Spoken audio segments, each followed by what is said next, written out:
الحمد لله نحمده ونستعينه ونستغفره ونؤمن به ونتوكل عليه ونعوذ بالله من شرور أنفسنا ومن سيئات أعمالنا من يهده الله فلا مضل له ومن يضلل فلا هادي له وأشهد أن لا إله إلا الله وحده لا شريك له وأشهد أن محمدا عبده ورسوله أرسله بالهدى ودين الحق ليظهره على الدين كله ولو كره المشركون اللهم صل على محمد وعلى آل محمد كما صليت على إبراهيم وعلى آل إبراهيم وبارك على محمد وعلى آل محمد كما باركت على إبراهيم وعلى آل إبراهيم في العالمين إنك حميد مجيد أما بعد فإن خير الحديث كلام الله وخير الهدي هدي محمد صلى الله عليه وسلم وشر الأمور محدثاتها وكل محدثة بدعة وكل بدعة ضلالة أيها الإخوان والأخوات أوصيكم وإياي أولا بتقوى الله إن أريد إلا الإصلاح ما استطعت وما توفيقي إلا بالله عليه توكلت وإليه أنيب قال الله تعالى في القرآن المجيد أعوذ بالله من الشيطان الرجيم بسم الله الرحمن الرحيم جزاؤهم عند ربهم جنات عدن تجري من تحتها الأنهار خالدين فيها أبدا رضي الله عنهم ورضوا عنه ذلك لمن خشي ربه صدق الله العظيم. സ്നേഹമുള്ള സഹോദരന്മാരെ സഹോദരിമാരെ, പ്രപഞ്ചങ്ങളെല്ലാം സൃഷ്ടിച്ച് സംരക്ഷിച്ച് പരിപാലിച്ചുകൊണ്ടിരിക്കുന്ന ഏകനായ പടച്ച തമ്പുരാന്റെ കൽപ്പനകൾക്ക് വിധേയമായി നമ്മുടെ ജീവിതത്തിലെ എല്ലാ മേഖലകളിലും തഖ്വ പാലിക്കുവാൻ, യഥാർത്ഥ മുത്തഖികളായി ജീവിതം നയിക്കുവാൻ എന്നെയും നിങ്ങൾ ഓരോരുത്തരെയും ആദ്യമേ വസിയ്യത്ത് ചെയ്യുകയാണ്, ഉപദേശിക്കുകയാണ്. നമ്മുടെ ഇഹപര ജീവിത വിജയം തഖ്വാബോധവുമായി ബന്ധപ്പെട്ട് നിൽക്കുന്നു. പടച്ച തമ്പുരാൻ അവന്റെ യഥാർത്ഥ മുത്തഖികളെ ഉൾപ്പെടുത്തി നമ്മെ അനുഗ്രഹിക്കുമാറാവട്ടെ. മനുഷ്യൻ ശരീരവും മനസ്സും കൂടിച്ചേർന്ന സവിശേഷമായ ഒരു സൃഷ്ടിയാണ്. അത്ഭുതകരമാണ് മനുഷ്യ ജന്മം. മനുഷ്യന്റെ ശരീരത്തിന് പല ആവശ്യങ്ങളുമുണ്ട്, മനസ്സിനും ഉണ്ട്. ശരീരത്തിന്റെ ആവശ്യങ്ങൾ ഒരുപക്ഷെ താൽക്കാലികവും എന്നാൽ ആവർത്തന സ്വഭാവമുള്ളതുമാണ്. വിശപ്പിന് ആഹാരം ഒരു പ്രകൃതിയാണ്. ദാഹത്തിന് വെള്ളം ഒരു ആശ്വാസമാണ്. അങ്ങനെ ശാരീരികമായ ആവശ്യങ്ങൾ സംതൃപ്തമായി നിർവഹിക്കപ്പെട്ടുകൊണ്ടേയിരിക്കുന്നു. ഭക്ഷണത്തിലും വെള്ളത്തിലും അതുപോലെയുള്ള മറ്റ് ആവശ്യങ്ങളിലും ശരീരം സംതൃപ്തി കണ്ടെത്തുന്നു എന്ന് പറയാം. എന്നാൽ മനുഷ്യന്റെ മനസ്സിന് ഒരുപാട് ആഗ്രഹങ്ങളുണ്ട്. ഒരുപക്ഷെ ഒരിക്കലും അവസാനിക്കാത്ത ആഗ്രഹങ്ങൾക്ക് പിന്നാലെ മറ്റൊന്ന് എന്ന രൂപത്തിൽ നിരന്തരം രൂപപ്പെട്ടു വരുന്ന ആഗ്രഹങ്ങൾ.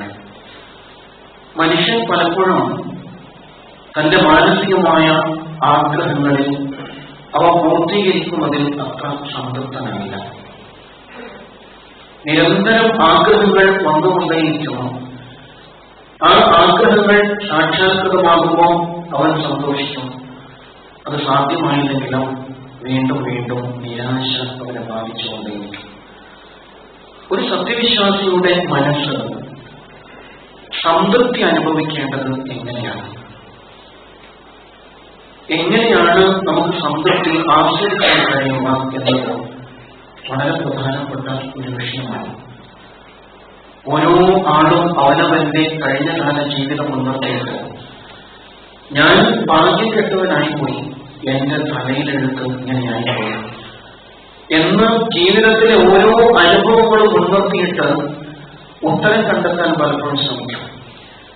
അങ്ങനെ കണ്ടെത്തുന്ന ഉത്തരങ്ങൾ അയാളെ കൂടുതൽ കൂടുതൽ നിരാശയിലേക്ക് തന്നെ തള്ളിവിട്ടുകൊണ്ടിരിക്കുന്നത് കാണാം. യഥാർത്ഥത്തിൽ ഒരു വിശ്വാസിയുടെ മാനസികാവസ്ഥ എന്തായിരിക്കണം? അത് ഭൗതികമായ സംവിധാനങ്ങളെ അടിസ്ഥാനമാക്കിയാണോ തൃപ്തിപ്പെടേണ്ടത്? അതല്ലെങ്കിൽ അല്ലാഹു സുബ്ഹാനഹു വ തആല നിശ്ചയിച്ച അവൻ വിധിച്ച അനുഭവങ്ങളെ മുൻനിർത്തിയാണോ തൃപ്തിപ്പെടേണ്ടത്?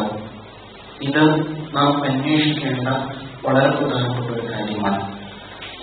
വിശ്വാസി അല്ലാഹുവിൽ വിശ്വസിക്കുന്നവനാണ്. അതുകൊണ്ട് തന്നെ അല്ലാഹുവിൽ സംതൃപ്തനായിരിക്കേണ്ടതുണ്ട്. ഒരു വിശ്വാസി തന്നെ തൃപ്തനായിരിക്കണം എന്ന് പറഞ്ഞാൽ അല്ലാഹു തനിക്ക് എന്ത് നൽകിയോ അതിൽ തൃപ്തനായിരിക്കണം. അല്ലാഹു തനിക്ക് എന്ത് നൽകിയില്ലയോ അതിലും തൃപ്തനായിരിക്കണം. ഭൗതികമായ നഷ്ടങ്ങളെ അല്ലെങ്കിൽ ഇഷ്ടാനിഷ്ടങ്ങളെ അടിസ്ഥാനമാക്കിയല്ല ഒരു വിശ്വാസി തന്റെ സംതൃപ്തിയെ വിലയിരുത്തേണ്ടത്. ഒരു മുഅ്മിൻ എപ്പോഴും തൃപ്തനാണ്. അല്ലാഹുവിൽ വിശ്വസിക്കുന്നവൻ എപ്പോഴും സംതൃപ്തനായിരിക്കണം എന്നുള്ളതാണ്. ഏത് അവസ്ഥയിലാണ് താൻ ജീവിക്കുന്നതെങ്കിലും അതിൽ അയാൾ സംതൃപ്തനാവണം. അസംതൃപ്തിയാണ് നാം കൊണ്ടു നടക്കുന്നതെങ്കിലും ജീവിതം ഇരുട്ടിലായിരിക്കും. ഒരിക്കലും പുലരുമെന്ന് ഉറപ്പില്ലാത്ത ഒരു പ്രഭാതത്തെ സ്വപ്നം കാണാൻ കഴിയാത്ത അവസ്ഥയിലാണ് നമ്മുടെ ജീവിതമെങ്കിൽ നാം കോരിയിലാണ്. അങ്ങനെ ഒരു വിശ്വാസിക്ക് ഒരിക്കലും മുന്നോട്ട് പോകാൻ കഴിയില്ല. വിശ്വാസി എപ്പോഴും പ്രതീക്ഷാനിർഭരമായ മനസ്സുള്ളവനായിരിക്കേണ്ടതുണ്ട്. റസൂലുള്ളാഹി സ്വല്ലല്ലാഹു അലൈഹി വസല്ലം ഈമാനിന്റെ മാധുര്യം ആസ്വദിക്കുന്നവനെ വിശദീകരിക്കുന്നുണ്ട്. ആരാണ് അയാൾ? ഈമാൻ, ഈമാനിന്റെ രുചി അത് ടേസ്റ്റ് ചെയ്യുന്ന ആൾ ആരാണ്? മൻ റളിയ ബില്ലാഹി റബ്ബൻ, അല്ലാഹുവിനെ തന്റെ റബ്ബായിട്ട് തൃപ്തിപ്പെട്ടവൻ. അയാൾ ഈമാൻ ആസ്വദിക്കുന്നവനാണ്. അല്ലാഹുവിനെ തന്റെ റബ്ബായിട്ട് തൃപ്തിപ്പെട്ടവൻ. ഒരു ഭാരമായിട്ട് അല്ലാഹു തന്റെ തലക്ക് മുകളിൽ തൂങ്ങി നിൽക്കുന്നു. എന്തൊക്കെയോ കൽപ്പിച്ചുകൊണ്ടിരിക്കുന്നു. അങ്ങനെ ചെയ്യരുത്, ഇങ്ങനെ ചെയ്യരുത് എന്ന് കൽപ്പിക്കുന്ന ഒരു ഭാരമായിട്ട്, ഒരു സ്വേച്ഛാധിപതിയായിട്ട് ആണ് നമുക്ക് മുകളിൽ അല്ലാഹു ഉള്ളതെങ്കിൽ നാം തൃപ്തരല്ല. നമുക്ക് ഈ വിശ്വാസം ഒരു ഭാരമായിരിക്കും, ഒരു കനത്ത ഭാരമാണ്. ഞാൻ എങ്ങനെ ഈ സമുദായത്തിൽ പെട്ടുപോയി എന്ന നഷ്ടബോധം, നിരാശബോധം നമ്മൾ വേട്ടയാടിക്കൊണ്ടിരിക്കും. മൻ റളിയ ബില്ലാഹി റബ്ബൻ, അല്ലാഹുവെ തന്റെ റബ്ബായിട്ട് തൃപ്തിപ്പെടുക. മനസ്സ വാച കർമ്മണ, പടച്ചോൻ എന്ത് കൽപ്പിച്ചാലോ ഞാൻ തികഞ്ഞ സംതൃപ്തിയോടുകൂടി അത് ഏറ്റുവാങ്ങും.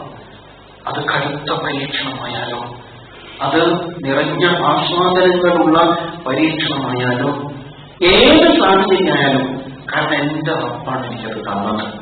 റളിയ ബില്ലാഹി റബ്ബൻ, ഇതാണ് അല്ലാഹുവിന്റെ റബ്ബായിട്ട് തൃപ്തിപ്പെടാൻ പറഞ്ഞാൽ. അല്ലാതെ ഞാൻ അല്ലാഹുവെ അറിഞ്ഞെടുത്തു എന്റെ റബ്ബായിട്ട്. പലരും പലരെയും ദൈവങ്ങളായിട്ട് സങ്കല്പിക്കുന്നു. ഞാൻ അല്ലാഹുവെ മറക്കിട്ടെടുത്തു എന്നതല്ല.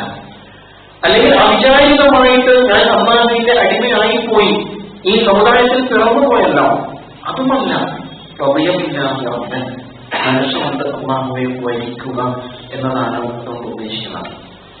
വീണ്ടും റസൂൽ സല്ലല്ലാഹു അലൈഹി വസല്ലം വിശദീകരിക്കുന്നുണ്ട്, വബിൽ ഇസ്ലാമി ദീനൻ, ഇസ്ലാമിനെ തന്റെ ആദർശമായിട്ട് തൃപ്തിപ്പെടുക.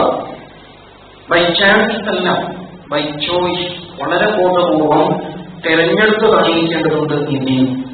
അതുകൊണ്ട് ഈ ദീനിലെ എല്ലാം, ഈ ദീൻ എന്ത് കൽപ്പിച്ചാലും എനിക്ക് പൂർണ്ണ സംതൃപ്തിയാണ്. കാരണം ഞാൻ ഈ ദീനിനെ തൃപ്തിപ്പെട്ടുകൊണ്ട് വഹിച്ചവനാണ് എന്നുള്ളതാണ്.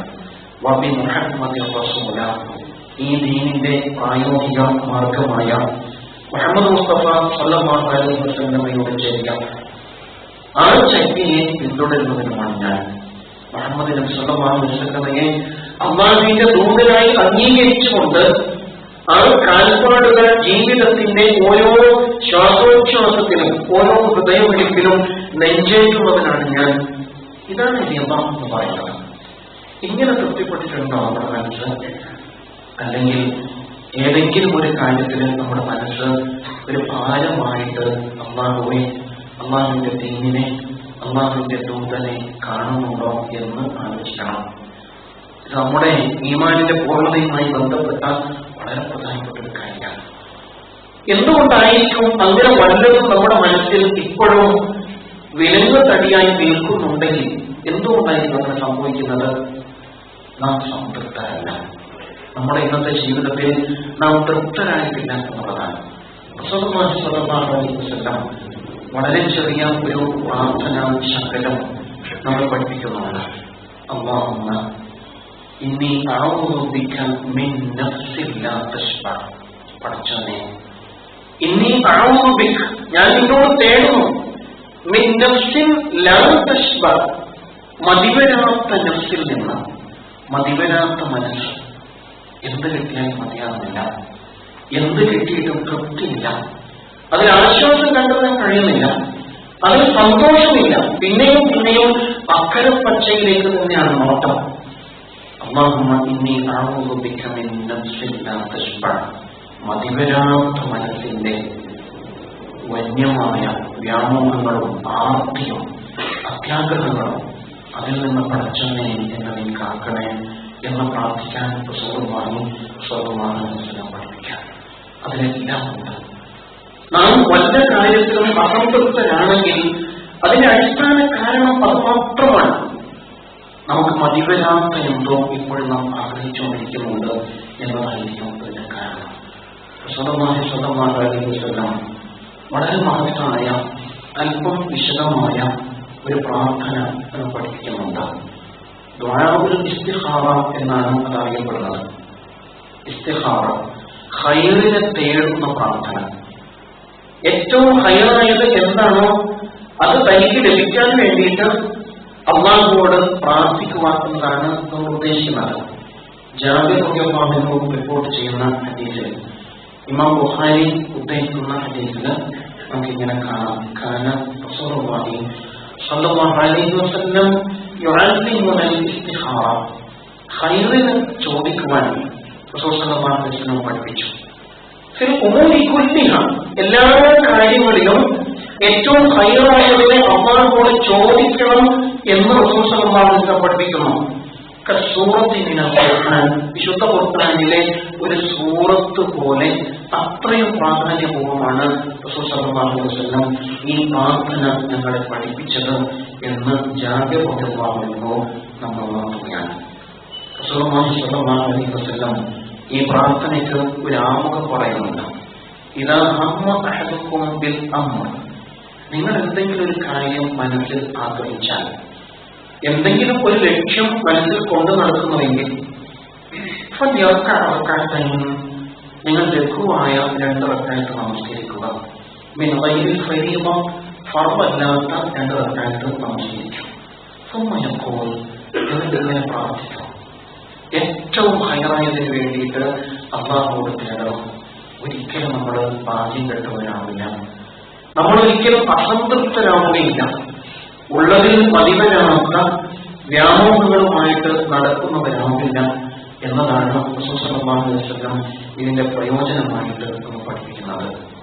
അല്ലാഹുമ്മ ഇന്നി അസ്തഗീറുക ബിഇൽമിക, അല്ലാഹുവേ നിന്റെ അറിവ്, നിന്റെ ജ്ഞാനം മുൻനിർത്തിയിട്ട് ഞാൻ നിന്നോട് ഹൈറിനെ തേടുന്നു. എന്താ കാരണം? എനിക്ക് അറിയില്ലല്ലോ, നിനക്കാണ് അറിവ്. എനിക്ക് നാളെയെ കുറിച്ച് അറിയില്ല, നിനക്കാണ് അറിയുക. അതുകൊണ്ട് ഇനി അത്തറിയൊക്കെ വ്യാഴമിക്ക് നിന്റെ അറിവ് മുൻനിർത്തിയിട്ട് ഞാൻ നിന്നോട് ഹൈറിനെ തേടുകയാണ്. നിന്റെ കഴിവ് മുൻനിർത്തിയിട്ട് ഞാൻ നിന്നോട് കഴിവിനായിട്ട് യാചിക്കുന്നു. എനിക്കൊരു കഴിവില്ല, നിന്റെ പക്കലാണ് സകല സിദ്ധികളും സകല കഴിവുകളും. അതുകൊണ്ട് നിന്റെ കഴിവ് മുൻനിർത്തി നിന്നോട് ഞാൻ കഴിവിനെ തേടുന്നു. നിന്റെ അതിമഹത്തായ ഔദാര്യത്തിൽ നിന്ന് ഞാൻ നിന്നോട് ചോദിക്കാം. കാരണം ഞാൻ നിസ്സനാണ്, ഞാൻ പാപരായവനാണ്, എന്റെ കൈവശമൊന്നുമില്ലല്ലോ. നിന്റെ കയ്യിലാണ് സകല ഞാമത്തുകളും സകല അനുഗ്രഹങ്ങളും. സകല സൗഭാഗ്യങ്ങളും നിന്റെ കരങ്ങളിലാണ്. ഇന്നൊക്കെ തപ്പതിയോ പോലെ അപ്പതിയോ പഠിച്ചോനെ, നീ നിനക്ക് കഴിവുണ്ട്, എനിക്ക് കഴിവില്ല. നീ വിധിക്കുന്നു, എനിക്ക് വിധിക്കാനുള്ള ശേഷിയില്ല, എനിക്ക് തീരുമാനം എടുക്കാനുള്ള കഴിവില്ല. ഇന്നൊക്കെ തപ്പതിയോ പോലെ അപ്പതിയോ താഴമോ വല ആഴം. നീ അറിയുന്നു, ഞാൻ അറിയുന്നില്ല. എന്റെ അറിവ് വളരെ പരിമിതമാണ്. നീ റൈബായ കാര്യങ്ങളെ കുറിച്ച് കൂടി അറിയുന്നവനാണ്. നീ സകല റൈബുകളെ കുറിച്ചും അറിവുള്ളവനല്ല. അതുകൊണ്ട് ഈ മഹത്തായ നിന്റെ കഴിവുകളും നിന്റെ സിദ്ധികളും അറിവുകളും മുൻനിർത്തിയിട്ട് എനിക്ക് നിന്നോട് ചില കാര്യങ്ങൾ ചോദിക്കാനുണ്ട്. അല്ലാഹുവോട് തേടുമ്പോൾ അതിന്റെ മര്യാദയുടെ ഭാഗമാണ് ചില ആമുഖങ്ങൾ പറയുക എന്നുള്ളത്. അല്ലാഹുവിന്റെ കഴിവിനെ അംഗീകരിക്കണം. നാം അടിമകൾ മാത്രമാണ്, അവനാണ് ഉത്തമ. നാം ഒന്നും കൈവശമില്ലാത്തവരാണ്, അവനാണ് ധന്യൻ, അവനാണ് ഐശ്വര്യവാൻ. അതുകൊണ്ട് അവനിൽ ഉള്ള നന്മകൾ, അവന്റെ കഴിവുകൾ മുൻനിർത്തിയിട്ട് അള്ളാഹുവോട് ചോദിക്കുമ്പോൾ അതിന് അതിൻ്റെതായ സവിശേഷതയുണ്ട്. എന്നിട്ട് വിഷയത്തിലേക്ക് കടക്കാനും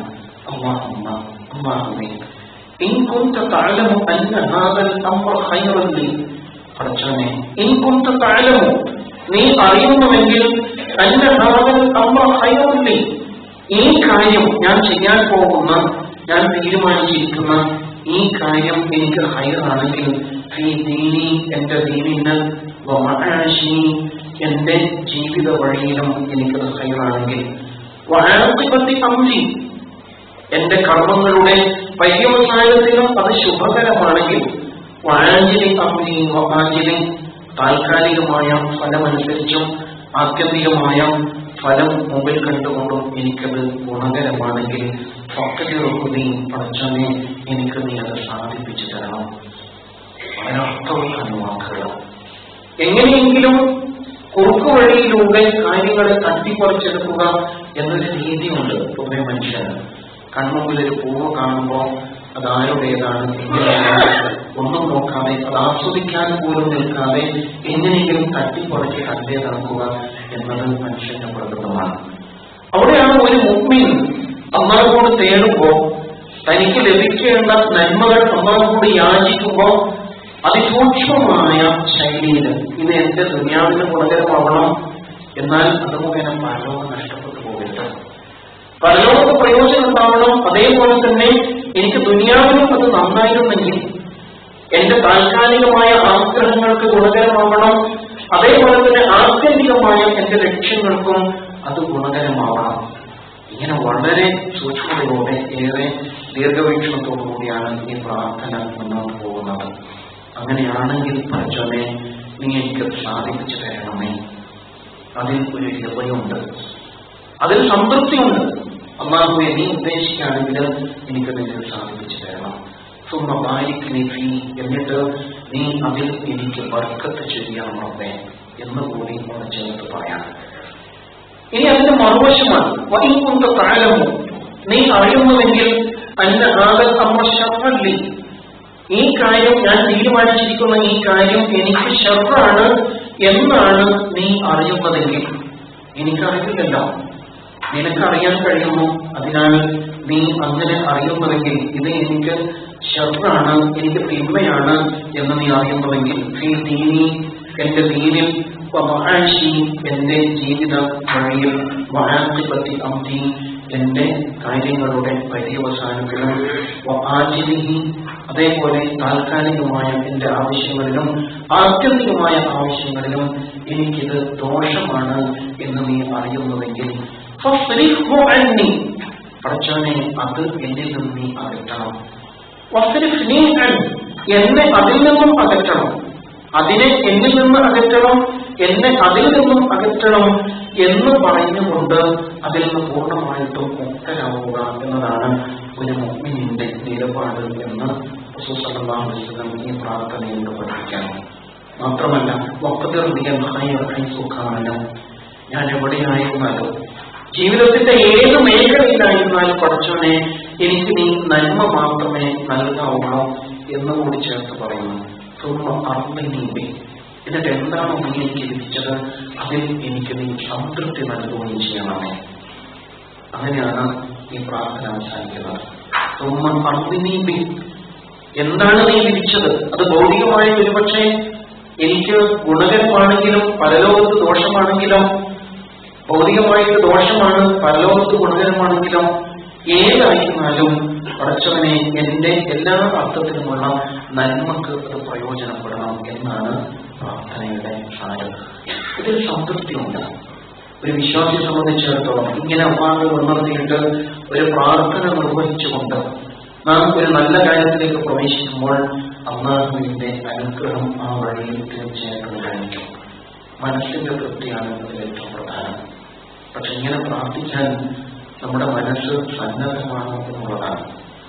എന്റെ പരലോകത്ത് ഗുണകരമാവണം, എന്റെ ഭൗതിക ജീവിതത്തിന് ഗുണകരമാകണം, എന്റെ താൽക്കാലിക ലക്ഷ്യങ്ങൾക്കും ആത്യന്തികമായ ലക്ഷ്യങ്ങൾക്കും ഗുണകരമാകണം.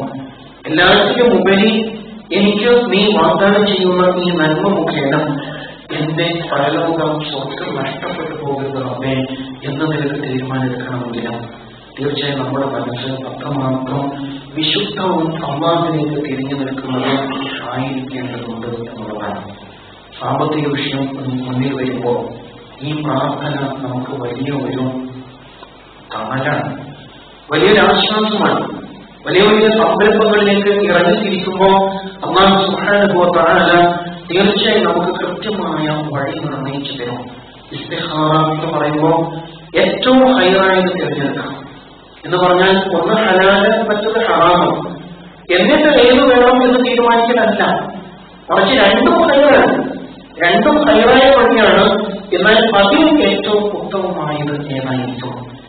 മക്കൾക്ക് ഒരു കല്യാണാലോചന വരുന്നു, രണ്ടും നല്ലതാണ്, പ്രത്യക്ഷത്തിന് രണ്ടും കുഴപ്പമില്ല, രണ്ടും ദീനീ ചുറ്റുപാടുള്ള മക്കളുടെ ഭാവിക്ക് ഏറ്റവും ഗുണകരമായതാണ്. അപ്പോൾ തീരുമാനമെടുക്കാൻ പ്രയാസം. രണ്ടും ഒരേപോലെ ഹൈറാണ് എന്ന് തോന്നുന്ന ഘട്ടത്തിൽ അല്ലാഹുവിൽ തവക്കുൽ ചെയ്തുകൊണ്ട് തീരുമാനമെടുക്കലാണ് ഇസ്തിഖാറ കൊണ്ട് ഉദ്ദേശിക്കുന്ന ലക്ഷ്യം. ബിസിനസ് സംരംഭം ആരംഭിക്കുമ്പോൾ അതെങ്ങനെയാവണം? അത് ഹലാലായ മാർഗമാകണമോ ഹറാമായ മാർഗമാകണമോ? അതിൽ ഞാൻ പലിശയ്ക്ക് ലോൺ എടുക്കണമോ വേണ്ടയോ? ഇതെല്ലാം ഇസ്തിഖാറ, അത് നമ്മൾ തീരുമാനിച്ച കാര്യമാണ്. ഒരിക്കലും നമ്മുടെ ഇടപാടിന് പലിശയോ അനിസ്ലാമികമായ മറ്റു മാർഗങ്ങളോ ഉണ്ടാവില്ല. അത് തീരുമാനിച്ചു കഴിഞ്ഞു. അതിനുവേണ്ടി ഇസ്തിഖാറ ആവശ്യമില്ല.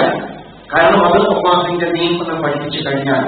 പക്ഷേ മറ്റു കാര്യങ്ങളിൽ അത് മുന്നോട്ട് കൊണ്ടുപോകുമ്പോൾ സ്വീകരിക്കേണ്ട നിലപാടുകൾ എന്താവണം? അത് രണ്ട് മാർഗങ്ങൾ ഒരേപോലെ നല്ലതായിട്ട് അനുഭവപ്പെടുമോ അവിടെ ഇസ്തിഖാറ തീർച്ചയായിട്ടും ഗുണം ചെയ്യും എന്നാണ് മനസ്സിലാക്കേണ്ടത്. ഇങ്ങനെ അല്ലാഹുവിൽ ഒരാൾ തന്നെ അർപ്പിക്കുകയാണെങ്കിൽ അയാളുടെ മനസ്സ് എപ്പോഴും സംതൃപ്തമായിരിക്കും. കാരണം ഞാൻ അല്ലാഹുവിനോട് തേടിയിട്ട് പാതിരാത്രിയിൽ തഹജ്ജുദ് നമസ്കരിച്ച് ഇതേപോലെ 2 റക്അത്ത് നമസ്കരിച്ച് ഇസ്തിഖാറത്തിന്റെ ദുആ ചെയ്ത് അല്ലാഹുവിൽ നിന്ന് നേടിയെടുത്തതാണ്. അതിൽ തീർച്ചയായും ഒരു ഹൈറുണ്ട്. അതൊരിക്കലും എനിക്ക് ശത്രുവായിട്ട് മാറില്ല എന്ന തികഞ്ഞ ശുഭാപ്തി വിശ്വാസം നമുക്കത് മുഖേന നേടിയെടുക്കാൻ പറ്റും. അല്ലെങ്കിലോ നീ തന്നെ ചെയ്തു വെച്ചതല്ലേ, അല്ലാഹുവിന്റെ ദീനിന് വിരുദ്ധമായിട്ട് നീ എന്തിന് അങ്ങനെയൊരു നിലപാടെടുത്തു എന്ന് നമ്മുടെ മനസ്സാക്ഷി തന്നെ നമ്മൾ കുറ്റപ്പെടുത്തിക്കൊണ്ടേയിരിക്കും. അല്ലാഹു തആല ദുനിയാവിൽ ആ അർത്ഥത്തിൽ നമുക്ക് നന്മ ലഭിക്കണമെന്ന് തീരുമാനിച്ചിട്ടുണ്ടെങ്കിൽ അത് കിട്ടും. അതില്ലെങ്കിലും അൽഹംദുലില്ലാഹ് അല്ലാഹു പരലോകത്തേക്ക് മാറ്റി വെച്ചിരിക്കുന്നു എന്ന് നമുക്ക് സംതൃപ്തി അറിയാൻ കഴിയും എന്നതാണ് അതിന്റെ പ്രയോജനം. അല്ലാഹു സുബ്ഹാനഹു വ തആല അവന്റെ സ്വർഗീയ ഭവനത്തിലേക്ക് നമ്മെ സ്വാഗതം ചെയ്യുമ്പോൾ പലയിടങ്ങളിലും വിശുദ്ധ ഖുർആൻ ആ മനസ്സിന്റെ പ്രത്യേകത എടുത്തു പറയുന്നിടത്ത് കാണാം. റളിയല്ലാഹു അൻഹും വറളൂ അൻഹു. അല്ലാഹു അവരെ തൃപ്തിപ്പെട്ടിരിക്കുന്നു, അവർ അല്ലാഹുവെ തൃപ്തിപ്പെട്ടിരിക്കുന്നു. പ്രാമയത്വം മറന്നില്ല, സംതൃപ്തരും സംപ്രീതരുമായി കൊണ്ട് അല്ലാഹുവിന്റെ ഭവനത്തിലേക്ക് നിങ്ങൾ പ്രവേശിക്കുന്നു. ജീവിച്ചിരിക്കുന്ന വിശ്വാസികളെ കുറിച്ച് തന്നെ അല്ലാഹു തആല സാക്ഷ്യപ്പെടുത്തിയില്ലേ? അല്ലാഹു തആല ഈ വിശ്വാസികളുടെ കാര്യത്തിൽ സംതൃപ്തനാണ്. എന്താ കാരണം? അല്ലാഹുവിന്റെ വിധിയെ, അല്ലാഹുവിന്റെ തീരുമാനത്തെ പൂർണ്ണ മനസ്സോടുകൂടി ചിന്തിക്കുവാനുള്ള സംതൃപ്തമായ മനസ്സ് അവരിലുണ്ട് എന്നതാണ് ജീവിച്ചിരിക്കുന്ന വിശ്വാസികളെ സ്വഹാബത്തിനെ അല്ലാഹു തആല അങ്ങനെ സാക്ഷ്യപ്പെടുത്താനുണ്ടായ നിമിത്തം എന്ന് നമ്മൾ മനസ്സിലാക്കേണ്ടതാണ്. സംതൃപ്തി എന്നത് താൽക്കാലികമായ കാര്യസാധ്യങ്ങളുമായി ബന്ധപ്പെട്ടുകൊണ്ടല്ല. റസൂൽ സല്ലല്ലാഹു അലൈഹി വസല്ലമയോട് അല്ലാഹു തആല വാക്ക് കൊടുക്കുന്നുണ്ട്. വലസൗഫ യുഅതീക റബ്ബുക ഫതർളാ. വലസൗഫ യുഅതീക റബ്ബുക, പിന്നീട് താങ്കളുടെ റബ്ബ് താങ്കൾക്ക് നൽകും. ഫതർളാ, അപ്പോൾ താങ്കൾ തൃപ്തനാകും. എപ്പോഴാണ് പറയുന്നത്? മക്കയിലെ പരീക്ഷണം നിറഞ്ഞ നാളുകളിലാണ് പറഞ്ഞത്. ഇപ്പോൾ പരീക്ഷണമാണ്, ഇപ്പോൾ പ്രയാസങ്ങളാണ്, എന്നാൽ പിന്നീട് താങ്കൾക്ക് അല്ലാഹു തരും. അത് ദുനിയാവിൽ വെച്ച് തന്നെയാണ് അതിൽ ഒരു നൽകൽ എന്ന് പിന്നീട് നാം ചരിത്രം പഠിക്കുമ്പോൾ നമുക്ക് ബോധ്യമാകുന്നു. മക്കയേക്കാൾ ഉത്തമമായ മദീന വരാൻ പോകുന്നു. മക്കയിൽ നിന്ന് അഭയാർത്ഥിയായിട്ട് ഒരുപക്ഷെ പുറത്താക്കപ്പെട്ട പ്രവാചകൻ മദീനയുടെ ഭരണാധികാരിയായി മാറുന്നു. ഫതർളാഹ്. അതിനൊക്കെ ഉപരിയായിട്ട് നാളെ സ്വർഗ്ഗലോകത്ത് പരലോകത്ത് വാഗ്ദാനം വാഗ്ദാനം ചെയ്യുന്നതാണ് അതിനേക്കാൾ മഹത്തരമായിട്ടുള്ളത്. അല്ലാഹു നൽകിയ എന്തിലും സംതൃപ്തി കണ്ടെത്തുക എന്നത് ഏറ്റവും മഹത്തരമായ ഒരു അനുഗ്രഹമാണ്. അതെങ്ങനെ കഴിയും? മനസ്സിനെ ആ തലത്തിലേക്ക് പാകപ്പെടുത്തുക എന്നത് മാത്രമാണ് അതിന്റെ മാർഗം. സംതൃപ്തമായ മനസ്സ് ജീവിതത്തിൽ നമുക്ക് നേടിയെടുക്കാവുന്ന ഏറ്റവും മഹത്തായ അനുഗ്രഹമായിരിക്കും. ഒരിക്കൽ യമനിൽ നിന്ന് ഒരു സംഘം റസൂൽ സല്ലല്ലാഹു അലൈഹി വസല്ലമയെ സന്ദർശിച്ചു. റസൂൽ സല്ലല്ലാഹു അലൈഹി വസല്ലമയോടൊപ്പം കുറച്ചു നാൾ കഴിച്ചു കൂട്ടിയിട്ട് അവർ തിരിച്ചു പോകുമ്പോൾ നല്ല നാടുകളിൽ റസൂൽ സല്ലല്ലാഹു അലൈഹി വസല്ലം അവർക്ക് പാരിതോഷികങ്ങൾ നൽകുകയായിരുന്നു. എല്ലാവർക്കും പാരിതോഷികങ്ങൾ നൽകി. ഇനി ആരെങ്കിലും ഉണ്ടോ എന്ന് ചോദിച്ചപ്പോൾ ഞങ്ങളുടെ ഒട്ടകത്തെ തെളിക്കുന്ന ഒരു കുട്ടിയുണ്ട് എന്നവർ പറഞ്ഞു. കുട്ടിയോട് വരാൻ പറയും. അവൻ വന്നു. എന്താ മോനെ നിനക്ക് വേണ്ടത്? റസൂലേ, എനിക്കൊന്നും വേണ്ട. അവർക്ക് നൽകിയതുപോലെയുള്ളതൊന്നും ഞാൻ ആഗ്രഹിക്കുന്നില്ല. എനിക്ക് വേണ്ടിയിട്ട് റസൂലുള്ളാഹി പ്രാർത്ഥിക്കണം, ഇത് മാത്രം മതി. റസൂൽ സല്ലല്ലാഹു അലൈഹി വസല്ലം പ്രാർത്ഥിച്ചു. പടച്ചോനെ, ഈ മോന് നീ എല്ലാം പുറത്തു കൊടുക്കണമേ, ഈ കുട്ടിക്ക് ഉള്ളതിൽ തൃപ്തിപ്പെടുന്ന മനസ്സ് നൽകണമേ എന്ന് റസൂൽ സല്ലല്ലാഹു അലൈഹി വസല്ലം പ്രാർത്ഥിക്കേണ്ടായി. പിന്നീട് ആ കുട്ടിയെക്കുറിച്ച് റസൂൽ സല്ലല്ലാഹു അലൈഹി വസല്ലം അന്വേഷിക്കുന്നുണ്ട്. ആ കുട്ടി ആ നാട്ടിലെ ഏറ്റവും സംതൃപ്തിയുള്ള ആളായിട്ട് വളരുകയാണ്, ഏറ്റവും ഉത്കൃഷ്ടമായ ജീവിതശൈലിയുമായിട്ട്. ഒരിക്കലും ഭൗതികമായ താല്പര്യങ്ങളുടെ പിന്നാലെയല്ല, മറിച്ച് മനസ്സിന് സംതൃപ്തി നൽകുന്ന ഉത്കൃഷ്ടമായ ജീവിത നിലപാടുമായിട്ട് ആ കുട്ടി വളരുന്നു. പിന്നീടും റസൂൽ സല്ലല്ലാഹു അലൈഹി വസല്ലം അന്വേഷിച്ചു ആ കുട്ടിയെ കുറിച്ച്. അപ്പോൾ ഈ വിവരം കിട്ടിയപ്പോൾ റസൂൽ സല്ലല്ലാഹു അലൈഹി വസല്ലം പറയുന്നുണ്ട്, ആ കുട്ടി ഒന്നായിട്ട് മരിക്കും, ആ കുട്ടി ഒന്നായിട്ട് മരിക്കും എന്ന് പറഞ്ഞു. സഹാബത്ത് ചോദിച്ചു, എന്താ റസൂൽ അങ്ങനെ പറഞ്ഞത്? എല്ലാവരും ഒന്നായിട്ട് തന്നെ മരിക്കാം, ശരീരവും മനസ്സും ഒന്നിച്ചെന്ന് നഷ്ടപ്പെടില്ലേ? അതല്ല ഞാൻ പറഞ്ഞത്. മനുഷ്യർ പലതരം ആഗ്രഹങ്ങളുടെ അത്യാഗ്രഹങ്ങളുടെ താഴ്വരകളിൽ അലഞ്ഞുകയാണ്. ആ ആഗ്രഹങ്ങൾ എല്ലാം ബാക്കി വെച്ചുകൊണ്ട് അസംതൃപ്തരായിട്ട് ഏതോ താഴ്വരയിൽ അവർ സ്വയം നഷ്ടപ്പെടുകയാണ് ചെയ്യുന്നത്. പക്ഷേ ഈ കുട്ടിയോടല്ല, അവൻ ഒന്നായിട്ട് മരിക്കും. അവനൊരു ആഗ്രഹമുള്ളൂ. അവന്റെ റബ്ബിൽ തൃപ്തനാണ്, അവന് ലഭിച്ച ദീനിൽ തൃപ്തനാണ്, അവന് ലഭിച്ച വിഭവങ്ങളിൽ തൃപ്തനാണ്. അതുകൊണ്ട് തന്നെ അവൻ സ്വർഗത്തിന്റെ വഴിയിൽ ഒന്നായിട്ട് സഞ്ചരിക്കും എന്നാണ് ഞാൻ ഉദ്ദേശിച്ചത്. ഒരേ ഒരു ലക്ഷ്യം, ഒരേ ഒരു കർമ്മമാർഗം ആണെങ്കിലും നമ്മുടെ മനസ്സ് എന്നും ഒന്നായിരിക്കും. ഒന്നായി നമുക്ക് ഇഹലോകത്ത് ജീവിക്കാമെന്ന പോലെ നാളെ സ്വർഗത്തിൽ നമ്മുടെ മനസ്സ് ഒന്നിച്ച് തന്നെ പ്രവേശിക്കും എന്നുള്ളതാണ്. ആ ഒരു സംതൃപ്തിയാണ് യഥാർത്ഥത്തിൽ നമുക്ക് നേടിയെടുക്കേണ്ടത്. മാത്രമല്ല അതിന് തൗഫീഖ്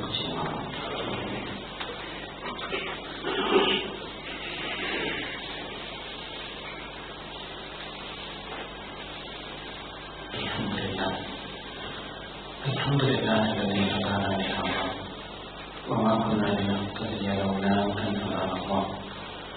اللهم صل على محمد وعلى آله وصحبه أجمعين. يا أيها الذين آمنوا اتقوا الله حق تقاته ولا تموتن إلا وأنتم مسلمون. യഥാർത്ഥ മുത്തഖികളായി ജീവിതം നയിക്കുവാൻ, അല്ലാഹു നൽകിയതിൽ തൃപ്തിപ്പെട്ടവരായി ജീവിക്കുവാൻ ഒരിക്കൽ കൂടി നാം ഓരോരുത്തരെയും വസിയത്ത് ചെയ്യാനും ഉണർത്തുകയാണ്.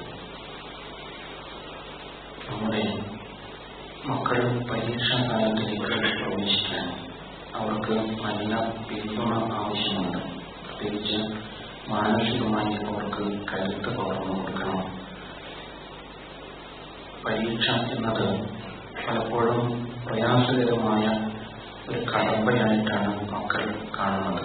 കാരണം നമ്മുടെ കാലം അങ്ങനെയാണ്. എന്നാൽ അതിനും അപ്പുറത്ത് അവരുടെ മനസ്സിന് സ്വസ്ഥത നൽകാൻ കഴിയുന്ന നല്ല വാക്കുകളും സന്തോഷവും അവർക്ക് പകർന്നു കൊടുക്കണം. ഭൗതികമായ അറിവ് തീർച്ചയായും ആവശ്യമാണ്. എന്നാൽ അതിനും അപ്പുറത്ത് യഥാർത്ഥ പരീക്ഷയെക്കുറിച്ചും അവരെ ബോധ്യപ്പെടുത്തേണ്ടതുണ്ട്. തീർച്ചയായും അവർക്ക് മാനസികമായ പിന്തുണ നൽകുവാൻ ഇനിയുള്ള നാളുകളിൽ നാം പ്രത്യേകിച്ച് ശ്രദ്ധിക്കണം. ഇത്തവണ ചൂട് അല്പം കൂടി നേരത്തെ നമ്മെ സമീപിച്ചതായിട്ടാണ് നമുക്ക് അനുഭവപ്പെടുന്നത്. 2-3 മാസം ഇനി വേനൽക്കാലമായിട്ടും കൊടിയ ചൂട് അനുഭവപ്പെടാൻ ഇടയുണ്ട് എന്ന് പറയപ്പെടുന്നു. വെള്ളത്തിന്റെ ഉപയോഗം വളരെയേറെ ശ്രദ്ധിക്കേണ്ടതുണ്ട്. അത് വെള്ളം ഇല്ലാതെയാകും എന്നുള്ള പേടി കൊണ്ട് മാത്രമല്ല, റസൂലുള്ളാഹി സ്വല്ലല്ലാഹു അലൈഹി വസല്ലം നമ്മെ പഠിപ്പിച്ച ഒരു സംസ്കാരത്തിന്റെ ഭാഗമാണത് എന്നാണല്ലോ നാം മനസ്സിലാക്കുന്നത്. ഒഴുകുന്ന നദിയിലാണെങ്കിലും നീ തകർത്ത് കാണിക്കരുത്. അതിനാൽ അത്തരത്തിലുള്ള ശീലങ്ങൾ നമ്മുടെ വീട്ടിലെ ഓർമ്മപ്പെടുത്തുവാൻ പ്രത്യേകിച്ച് ശ്രദ്ധിക്കണം എന്നുകൂടി മാത്രമേ. അല്ലാഹു സുബ്ഹാനഹു വ തആല എല്ലാ അനുഗ്രഹങ്ങളെയും പരീക്ഷണങ്ങളെയും ഒരേപോലെ സംതൃപ്തമായ മനസ്സോടെ സ്വീകരിക്കുവാൻ നമുക്ക് തൗഫീഖ് ചെയ്യുമാറാം. രക്ഷകനെ എല്ലാ പരീക്ഷണങ്ങളിൽ നിന്നും ഞങ്ങളെ കാത്തുരക്ഷിക്കാനാകട്ടെ.